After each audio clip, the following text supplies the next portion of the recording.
Do you think you have a mission-worthy personal statement for medical school? Unfortunately, what happens is a lot of pre-meds have never written a personal statement, so you don't know what to expect, and you don't know what to include in your personal statement for medical school because the directions are very vague and it's subject to a lot of interpretation. And what I just did is an applicant sent me their personal statement for review, and they made plenty of classical mistakes that could totally derail their chances of getting into medical school.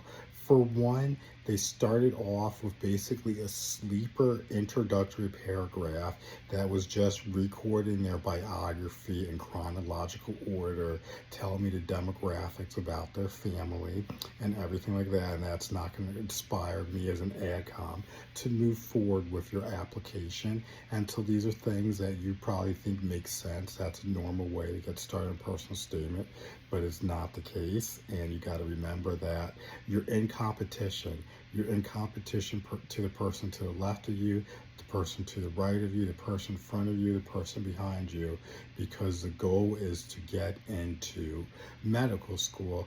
And unfortunately, you have way more applicants applying to medical school than seats available. You're going to have 10,000 people applying and only 150 people in that incoming medical school class. So you guys can do the math. That's a lot of people aren't going to get in.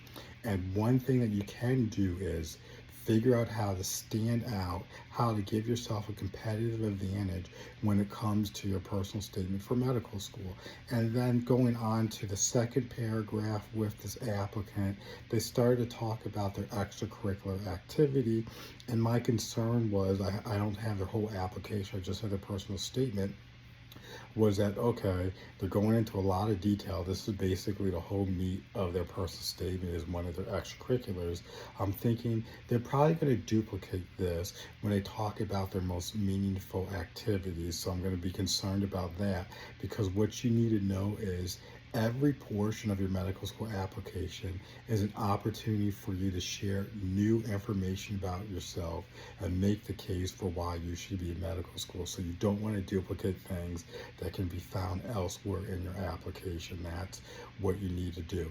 And then going along that same line, when it comes to your personal statement, there's two questions that must be addressed, must be answered.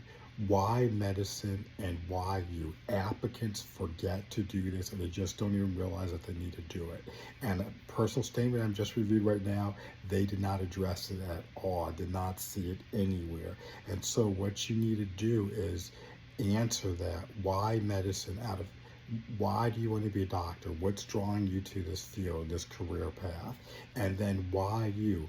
Out of everybody who's applying to medical school, why should a medical school take a risk on you to train you to become a physician? Those are things that you need to address. You need to be compelling. You need to show your passion and why you really want this and why it's medicine and not any other allied health profession. You just want to be a doctor, a physician, and all of that. And then the student went on to conclude their personal statement, and they used the words like about if I continue to be in healthcare, and I had to stop them right off the bat with that, because then that just gives, you're basically saying that you're really not 100% committed to this, because if you're sincere and serious about this, there is not going to be a shadow of a doubt that you want to be a doctor no matter what. You're going to do everything possible to make this become a reality for you. So you need to make sure that the words that you're using, this is just a very subtle thing that I came across, but AdComs, we're going to latch on to those type of words and statements in your personal statement. So you need to be very careful in what you say and how you say it. And what I teach students to do is I talk about positive pacing, where you conclude your personal statement, making a strong case about matriculating to medical school. You look forward to the next steps in that process, and you know you're going to be a great addition to any medical school, because you don't make your personal statement conclusion specific to one school, because it goes out to everywhere. So you need to be generic but also convincing at the same time.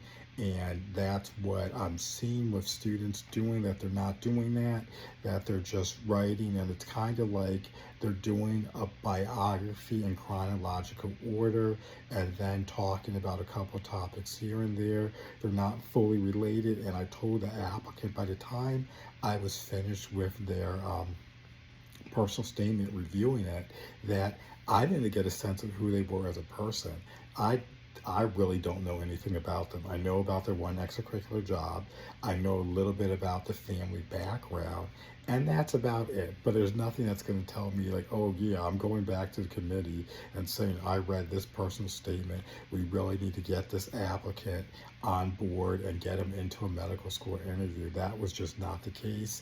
Again, when there's over 10,000 people applying to a school, I'm going to just bypass it and I'm going to move on to the next applicant because a personal statement didn't leave me inspired, captivated, a sense that I knew who this applicant was, what they were bringing to the table, how they stand out compared to their peers and classmates and everybody else who's applying to medical school.